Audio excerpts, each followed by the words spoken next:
اپنی ٹھوڑی آصف کے شانے پر لگا دی۔ آصف نے مڑ کر اسے دیکھنا چاہا۔ آصف، میرے آصف، وہ سسکیاں بھرنے لگی۔ اس کے گرم گرم آنسو آصف کی قمیض بھگونے لگے۔ سکون و طمانینت کا گہرا احساس آصف کے دل و دماغ پر چھا گیا۔ ہاتھ بڑھا کر اس نے اسے بازو سے پکڑا اور وہ ٹوٹے ہوئے پھل کی طرح اس کی آغوش میں آ گری۔ رو کیوں رہی ہو؟ آصف نے بڑے جذباتی انداز میں کہا۔ تمہارے زخم کب اچھے ہوں گے آصف، کب اچھے ہوں گے؟ وہ اس کی چوڑی چھاتی سے لگی سسکیاں بھرتے کہہ رہی تھی۔ آصف نے جھک کر اس کی سیاہ زلفوں کو اپنے لبوں سے چھو لیا۔ وہ اس کی چھاتی میں اپنا وجود سمو دینے کو بے قرار نظر آنے لگی۔ یہ زخم آنسوں سے نہیں، تمہاری مسکراہٹوں سے مندل ہوں گے۔ مسکراؤ، آصف نے جھک کر اسے پھر پیار کر لیا۔ مسکراؤ، وہ جذباتی لہجے میں بولا۔ وہ مسکرا دی، روتے روتے مسکرا دی۔ آصف کو یوں لگا جیسے چاندنی کا نور بارش کے قطروں میں منعکس ہو رہا ہو۔ اس کا انداز آصف کے جوان سینے میں ہلچل مچانے لگا۔ آصف، تم کہاں تھے آصف؟ تم نہیں جانتے میں نے کتنی مشکلوں سے تمہیں پایا ہے، کتنی ویران راتیں تمہاری یاد میں رو رو کر کاٹی ہیں۔ تمہارے یہ زخم دیکھ دیکھ کر میرے دل میں زخم پڑ گئے ہیں، یہ زخم مند ہو گئے۔ تم جو آ گئی، کیا واقعی؟ دیکھ لو۔ اور آصف نے خود بھی دیکھا، اس کے بازوں پر کوئی پٹی نہ تھی۔ وہ اپنا ریشمی ہاتھ اس کے بازوں پر پھیرنے لگی۔ آصف کے حواس پر نشہ سا چھانے لگا۔ خود فراموشی کے عالم میں اس نے بھیگے بھیگے تبسم، ہونٹوں کی ملائیت اور جاذبیت اپنے ہونٹوں میں جذب کر لی، لیکن اس کے ساتھ ہی اس نے محسوس کیا کہ اس کا حسین وجود پگھل رہا ہے۔ وہ چیخ اٹھا اور وہ اس کے دیکھتے ہی دیکھتے ہوا میں تحلیل ہو گئی۔ آصف دیوانہ وار اٹھا، چیختے ہوئے باہر بھاگا۔ دور، بہت دور، اونچے اونچے سیاہ پہاڑوں کی چوٹیوں پر وہ اسے ایک روشن نقطے کی طرح نظر آئی۔ آ جاؤ، اس نے گونجدار آواز میں آصف کو پکارا۔ آصف اس کی طرف لپکا۔ ایک لمحے میں اس نے اسے جا لیا، بازو میں سمیٹ کر اسے سینے سے لگا لیا۔ وہ کھلکھلا کر ہنس پڑی۔ آصف نے اسے دیکھا، اس کی شکل بدل چکی تھی، لیکن حسن ہر رنگ میں حسین تھا۔ تم میرا پیار ہو آصف، میرا پیار۔ وہ بڑی اپنائیت سے اس کے گلے لگ گئی۔ بچھڑ تو نہ جاؤ گی؟ آصف اس کے حسین متاع کو سمیٹتے ہوئے بولا۔ کبھی نہیں۔ وہ اس کے بازوؤں میں جھول گئی۔ آصف صاحب، مردانہ آواز پر آصف نے پلٹ کر دیکھا۔ ایک نوجوان اسے بلا رہا تھا۔ اس نوجوان کے ساتھ 8-10 آدمی اور بھی تھے، کچھ معمر، کچھ جوان۔ آصف نے اپنے بازوؤں میں سمٹی ہوئی حسین جوانی کی طرف دیکھا۔ وہ حیرت زدہ رہ گیا۔ اس حسین مجسم کی جگہ اس کے بازوؤں میں صوبیا تھی۔ اپنی حیرت پر قابو بھی نہ پایا تھا کہ نوجوان اسے پھر سے پکارنے لگا۔ آصف صاحب، نوجوان کے پکارنے پر وہ مڑا۔ فرمائیے، وہ بڑی خوش اخلاقی سے پیش آیا۔ ہمارے سارے کام ادھورے پڑے ہیں صاحب۔ وہ جوان بڑی مہذب انداز میں گویا ہوا تھا۔ آصف کو اپنی اہمیت کا احساس ہوا تو اس نے سرور سا محسوس کیا۔ سب اس کے گرد جمع ہو گئے، عزت، احترام اور خلوص سے اس سے باتیں کرنے لگے۔ ہم آپ کے سوا اس کام کے لیے UK کسی کو نہیں بھیجنا چاہتے۔ کسی نے کہا، کب جانا ہوگا یہ تو آپ کی مرضی اور سہولت میں منحصر ہے، پھر بھی ہماری طرف سے آج ہی چلے جائیے۔ بہتر۔ آصف بڑی شان اور خود اعتمادی سے انہیں رخصت کر کے پلٹا۔ وہاں حسن کا شعلہ تھا، نہ صوبیا۔ اس نے گھبرا کر ادھر ادھر دیکھا، اس کے منہ سے چیخ نکل گئی۔ دائیں ہاتھ ایک انتہائی خوفناک اور مکروہ شے کھڑی تھی، جس کا چہرہ اس کے بدن سے خاصا بڑا تھا۔ لمبے لمبے نوکیلے دانت، لال لال چھوٹی چھوٹی آنکھیں، سارے چہرے پر گھنے بال۔ وہ بدصورت شے اس کی طرف بڑھی۔ اسے اپنا دم گھٹتا ہوا محسوس ہوا۔ خوف زدہ ہو کر وہ پیچھے ہٹا۔ اس بدصورت کا ہاتھ اس کی گردن پر پڑا، اس کا پاؤں عمودی چٹان سے پھسلا اور وہ ایک خوفناک چیخ کے ساتھ کھائی میں جا گرا۔ اس کے ساتھ ہی اس کی آنکھ کھل گئی۔ گھبرا کر اس نے گرد و پیش پر نظر ڈالی۔ وہ ایک کمرے میں تھا۔ بتی اب تک جل رہی تھی اور بادلوں کی گرج چمک کے ساتھ بارش بھی برس رہی تھی۔ بستر پر وہ بے ترتیب سا پڑا، رضائی گول کر کے دائیں پہلو پڑی تھی، تکیا آدھا زمین پر لٹک رہا تھا۔ اس نے کروٹ بدلنا چاہی، سارا جسم شل تھا، انگ انگ ٹوٹ رہا تھا۔ خواب کے حسن و قباح نے اس کے حواس پر خاصا اثر کیا تھا، اور اس کے خوشگوار اور ناخوشگوار اثرات سے اس کی ذہنی کیفیت بھی عجیب سی ہو رہی تھی۔ یہ خواب کوئی انوکھا نہ تھا، ایسے خواب وہ اکثر دیکھتا رہتا تھا۔ لاشعور میں دبے ہوئے خوف اور مدفون خواہشات فرار کا یہی راستہ پاتی تھی۔ وہ خواب دیکھتا اور بھول جاتا، لیکن آج کے خواب کی ہر چیز اس کے ذہن میں مچل رہی تھی۔ صوبیہ، اس نے صوبیہ کو بازوں میں تھام رکھا تھا۔ لذت کا احساس اب تک باقی تھا، لیکن صوبیہ سے اسے کوئی سروکار نہ تھا۔ اس نے اس کے بارے میں کبھی اس خطوط پر سوچا بھی نہ تھا۔ وہ تو گھر میں رہتے ہوئے بھی اس کے لیے اجنبی تھا، تو کیا صوبیہ بھی اس کے لاشعور کی مدفون خواہش تھی؟ وہ سوچنے لگا، صوبیہ۔ وہ صوبیہ کے بارے میں سوچتے سوچتے پھر نیند کی آغوش میں پہنچ گیا۔ صوبیہ صاحبہ، کیا ارادے ہیں؟ آج بستر پر پڑے محترمہ چھٹی گزار دو گی کیا؟ بھرے جسم والی سانولی سی سمینہ نے کمرے میں داخل ہوتے ہی کہا۔ آؤ سمینہ آؤ۔ صوبیہ رضائی ہٹا کر اٹھتے ہوئے بولی، کب سے بیمار ہو؟ بے تکلفی سے پلنگ کی پٹی پر بیٹھ گئی اور ہنستے ہوئے صوبیہ کو کندھوں سے پکڑ کر پھر سے پلنگ پر لٹا دیا۔ بیمار کون؟ تم؟ میں بیمار کب ہوں؟ تو پھر 11 بجے تک یوں بستر میں سانس کھینچے پڑے رہنے کا کیا مطلب؟ بس یوں ہی رات نیند نہیں آئی اس لیے۔ خیر تو ہے؟ راتوں کی نیندیں کب سے حرام ہونے لگی؟ توبہ سمینہ تم سے۔ صوبیہ کوہنی کے بل اٹھتے ہوئے ہنسی۔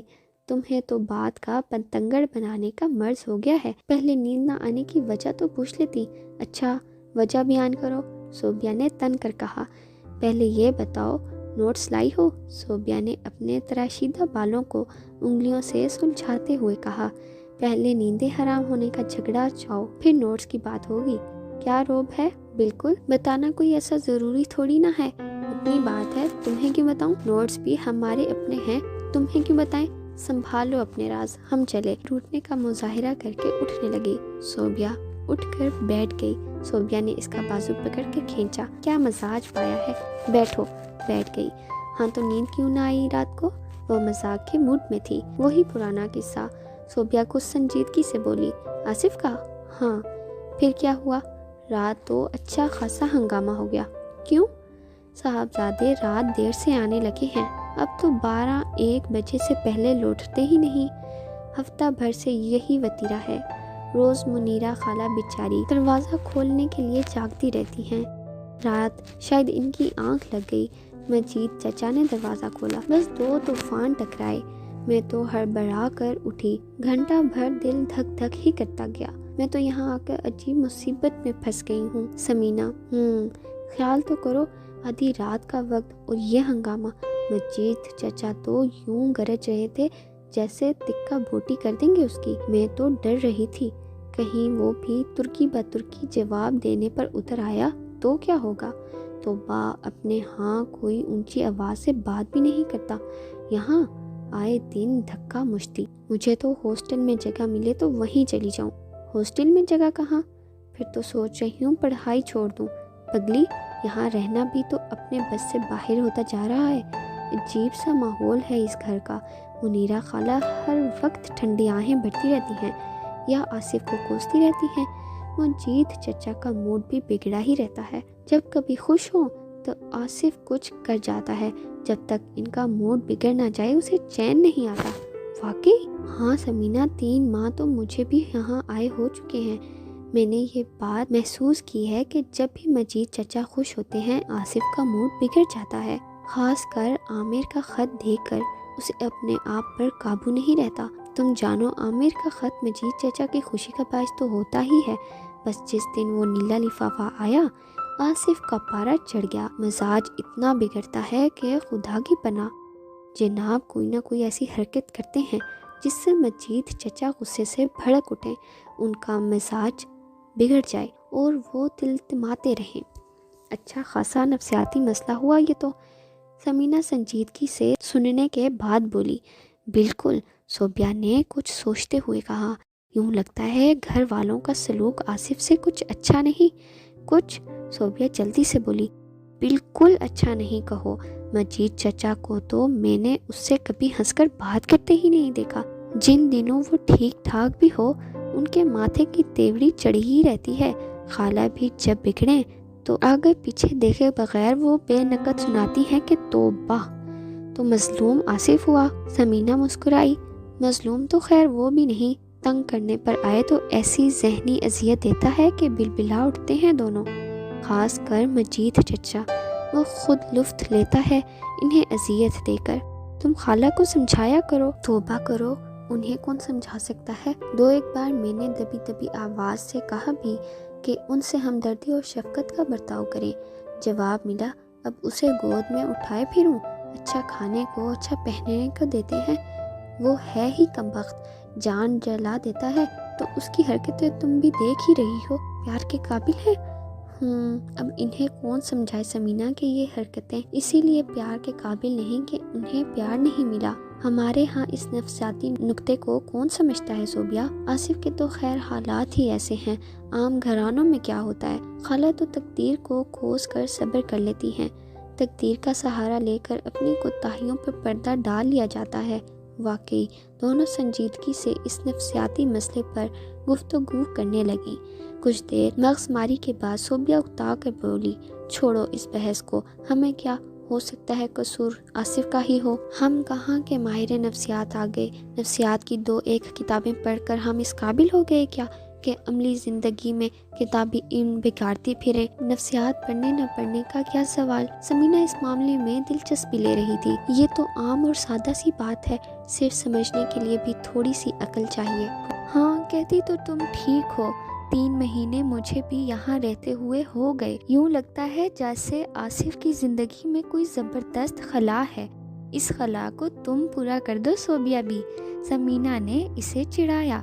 صوبیہ نے اسے گھورا، کیا حرج ہے، ثواب کا کام ہے۔ سمینہ اپنی پنسل لگی آنکھوں کو شوخی سے نچانے لگی۔ یہ خلا غالباً پیار سے محرومی کا ہے، تم دے دو اسے ڈھیروں پیار، چپ بھی کرو گی اب؟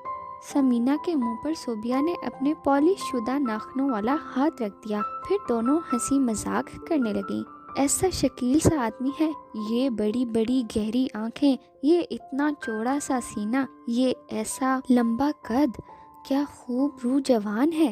سمینہ ہاتھ اور آنکھیں گھما گھما کر اسے چھیڑنے لگی۔ صوبیہ مخصوص ادا سے آنکھیں جھپکاتے ہوئے، ہونٹ ٹیڑے مٹیرے کر کے مسکراتے ہوئے اسے دیکھنے لگی۔ گبرو جوان ہے، کیا ہوا جو ذرا سا وحشی ہے؟ ذرا سا؟ صوبیہ کھلکھلا کر ہنس پڑی۔ اچھا خاصا وحشی ہے سمینہ، گویا تمہیں تجربہ ہو چکا ہے۔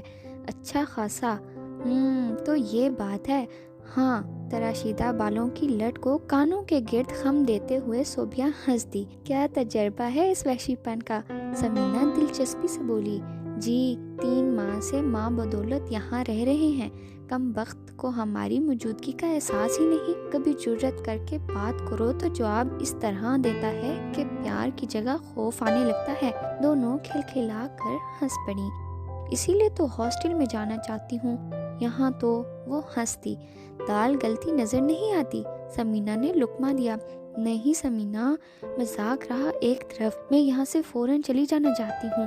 صوبیہ سنجیدہ ہو کر بولی، پڑھائی کے لیے یہاں آئی ہوں، لیکن اطمینان اور دل جمی سے پڑھنا نصیب ہی نہیں ہوتا۔ میں تو اس وقت کو کھوجتی ہوں جب ہوم اکنامکس میں داخلہ لے لیا تھا، ابو کی تبدیلی ہو گئی اور مجھے یہاں قید ہونا پڑا۔ شکر کرو یہاں جگہ مل گئی، دور کے چچا ہی سہی رہ تو سکی یہاں، ورنہ 2 سال کی محنت ضائع ہو جاتی۔ اب کم از کم FA کا امتحان تو دے سکو گی نا، اسی لیے تو صبر شکر کر کے بیٹھی ہوں۔ لیکن یہ ارادہ پکا ہے کہ اگر ابو اپنی کوشش کے باوجود لاہور واپس نہ آ سکے تو میں BA میں آرٹس لے لوں گی۔ وہ تو بات کی بات ہے، تمہارے ابو واپس آنے کی کوشش تو کر رہے ہیں، شاید لاہور تبدیل ہو کر آ ہی جائیں، میں تو دن رات یہی دعائیں مانگتی ہوں۔ کچھ دیر دونوں پھر سنجیدگی سے باتیں کرنے لگیں۔ گھوم پھر کر بات پھر آصف تک آ پہنچی۔ میں نے کہا موقع اچھا ہے، جانے نہ دو، شرارت سے مسکراتے ہوئے سمینہ نے صوبیہ کے کان میں کہا۔ ہٹ کم بخت، صوبیہ نے خفگی سے ڈانٹا، میں یہاں دن رات رہتی تو اب تک اسے پالتو جانور کس طرح سدھا بھی لیا ہوتا۔ ماہر ہونا، تمہاری طرح اناڑی بھی نہیں، 3 مہینے ہو گئے ابھی تک اسے راغب بھی نہ کر سکی۔ ارے بھائی اسے رام کر لو، کوئی تو نام لیوا ہوگا، ورنہ اب اپنی طرح برا حال ہوگا۔ سمینہ نے اتنے مضحکہ خیز انداز میں سینے پر ہاتھ رکھ کر کہا کہ صوبیہ کو ہنسی آ گئی۔ عشق لڑانے کے مشق آج ہی سے شروع کر دو، کمبخت مستقبل کا کچھ تو آسرا بن جائے گا۔ سمینہ ہنسی ضبط کرتے ہوئے سنجیدہ بننے کی کوشش میں بولی۔ صوبیہ نے ہونٹ دانتوں تلے دباتے ہوئے پھوٹنے والی ہنسی کو روکا، اس کے کندھے پر ہاتھ مار کر بولی، اب چپ بھی ہوگی یا نہیں؟ کرانے کا ایک ہی طریقہ ہے۔ کون سا؟ چائے پلاؤ، دھیان اور طرف لگاؤ۔ اللہ، صوبیہ پلنگ سے اترتے ہوئے بولی، باتوں میں اس طرح الجھایا کہ مجھے تمہارے راشن کا خیال ہی نہ رہا۔ 2 منٹ میں چائے لاتی ہوں، تم یہ رسالہ دیکھو۔ میز سے رسالہ اٹھا کر اس نے سمینہ کی طرف بڑھایا اور چپل پہن کر قمیص کو کھینچ کر گھٹنوں کے برابر کیا، سر جھٹک کر بالوں کو ٹھیک کیا، کرسی پر سے دوپٹہ اٹھا کر کندھوں پر ڈالا اور ابھی آئی کہہ کر کمرے سے نکل گئی۔ صوبیہ قبول صورت لڑکی تھی، جسم کی حسین ساخت نے شکل و صورت کی کمی پوری کر دی، یوں بھی جدید فیشن سے آگاہ تھی، رکھ رکھاؤ بھی اچھا تھا، حسن کے زاویے اسے معلوم تھے، وہ یہ جانتی تھی کہ کس قسم کے چہرے پر بالوں کا کون سا سٹائل اچھا لگتا ہے۔ ویسے بھی اس میں جنسی کشش کچھ زیادہ ہی تھی، عورتوں سے زیادہ مرد اس کی طرف مرغوب ہوتے تھے، معمولی شکل و صورت کے باوجود اس سے متاثر ہوتے تھے۔ خاندان کے اکثر نوجوان لڑکے اسے پسند کرتے تھے، لیکن ایک آصف تھا جو 3 ماہ کی یکجائی کے باوجود اس سے مرغوب نہ ہوا تھا۔ وہ اکثر بیزار سا ہی نظر آتا تھا، روکھا پھیکا رویہ، اس کی موجودگی سے غافل، لیکن اس کی رکھائی، اس کا تخفل اور اکثر اوقات اس کا وحشیانہ پن ہی صوبیہ کی توجہ کا مرکز بنتا جا رہا تھا۔ عشق و محبت تو خیر نہیں، اسے آصف سے ہمدردی ضرور ہو گئی تھی۔ سمینہ کے مذاق پر وہ اسے مصنوعی خفگی سے ڈانٹ تو رہی تھی، لیکن دل ہی دل میں کوئی چور گدگدی کیے جا رہا تھا۔